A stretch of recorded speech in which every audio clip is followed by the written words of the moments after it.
Hi guys, welcome to our channel. Ito guys, may gagawin na naman tayo. Itong washing machine na Fuji Denso single tab. Ito guys, testing natin kasi sabi ng may-ari ayaw daw gumana. Okay, testing natin, power on natin. Kita nito ito. Ayan guys, ayaw niyang umikot. Buksan nga natin. Ang daming laman ito guys, punong-puno. Ayaw umikot. I-drain muna natin ito guys para ma-check natin na maayos. Mag-shoutout muna tayo guys bago natin umpisahan ito. Shoutout dyan sa mga avid viewers natin. Maraming salamat sa pagsubaybay sa mga videos natin. At saka sa mga kapwa natin technician dyan. Shoutout mga master. Lahat kayo mga master, shoutout. Ayan na guys, binuksan ko na yung likod guys. Check natin yung motor. Ayan guys, free wheeling naman yung motor nya guys. Hindi siya matigas, malambot ikotin. Kaya troubleshoot natin dito guys. Check muna natin itong ano guys, itong kapasitor na to. Tester natin ito guys, itong kapasitor. So guys, yung kapasitor 9 microfarad. Check muna natin, tester natin. Ayan guys, buo yung kapasitor nya. Ayan, may reading 8.9 microfarad. Buo ito guys. Nasa motor ang problema nito guys, kailangan natin i-check itong motor. Kuha na natin ang reading itong motor nya guys. Tester natin. Ayan guys, masyado mataas yung reading.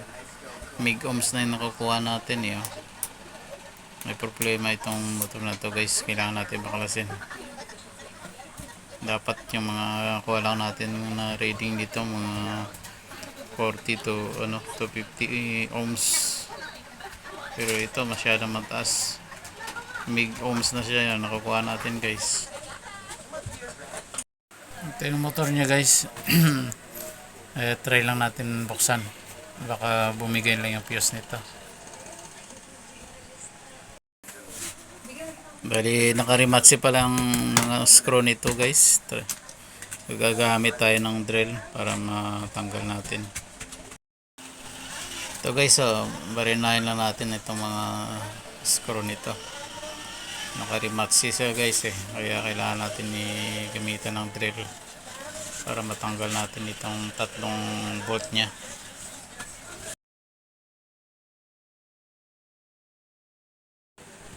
Ayan na guys, tanggal na yung ulo ng mga bolt nya. Itong ulo ng bolt tanggal na. Baklasin na natin ito guys. Buksan natin guys, try natin i-repairin. Baka kaya natin ma-repair.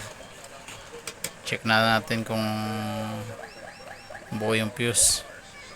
Tsaka kung may mga putol na winding, baka kaya pang tinangin.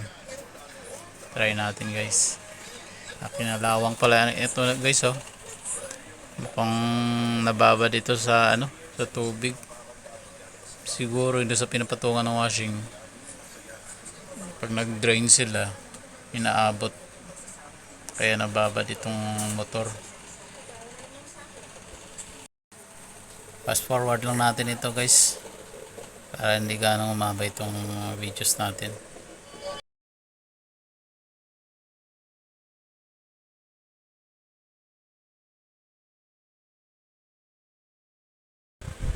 Ayan guys, yung fuse nya, tester natin yan guys. Tingnan natin kung buo yung fuse.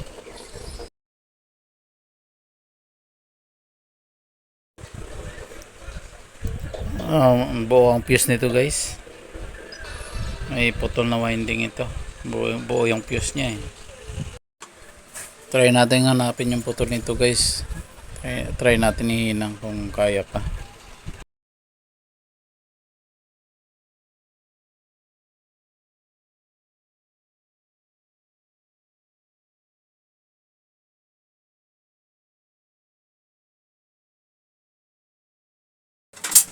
May nakita akong putol dito na winding guys. I-try natin ihinang. Parang nagpurod yung ano niya, yung windings. Try lang natin hinang kung kaya pa. Tester natin guys kung okay na. Wala. Pang wala pa rin talaga guys. May putol pa rin na iba. Ang daming putol pala nito. Ang daming putol talaga nitong windings guys. Sabihin na lang natin doon sa may-ari na ipa-rewind na lang to. Sa dami ng putol nito, rewind na talaga kailangan nito guys. A few moments later. Ayaw na may-ari i-rewind ito guys. Kaya bumili na lang siya online. Ito yung nabili niya. Parehas na parehas ang itsura. Yung size parehas guys. Sa Lazada niya ito nabili guys.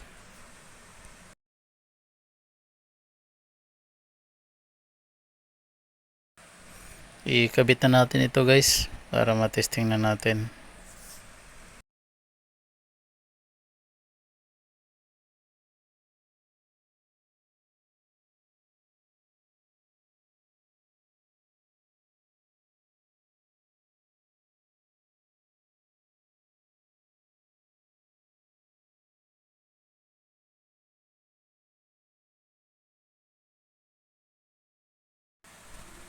Yan na guys, nakakabit na yung motor. Testing muna natin bago natin i-assemble ito. Yan na guys, napapansin nyo, may ikot na yung motor. Magana na. Kaya i-assemble na natin ito guys para ma-final testing na natin.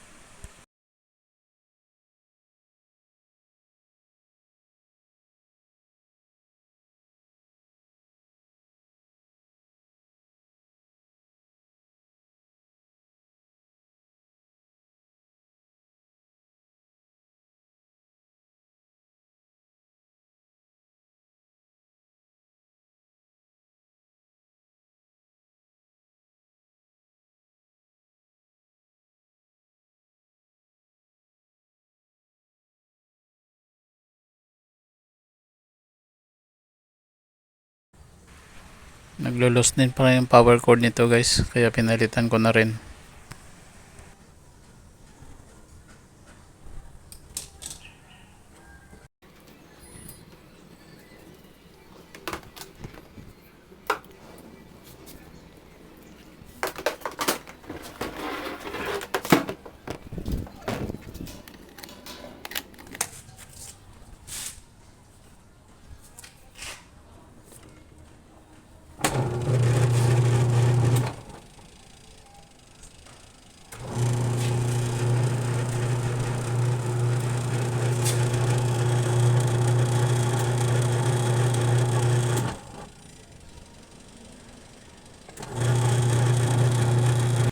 Okay na ito guys.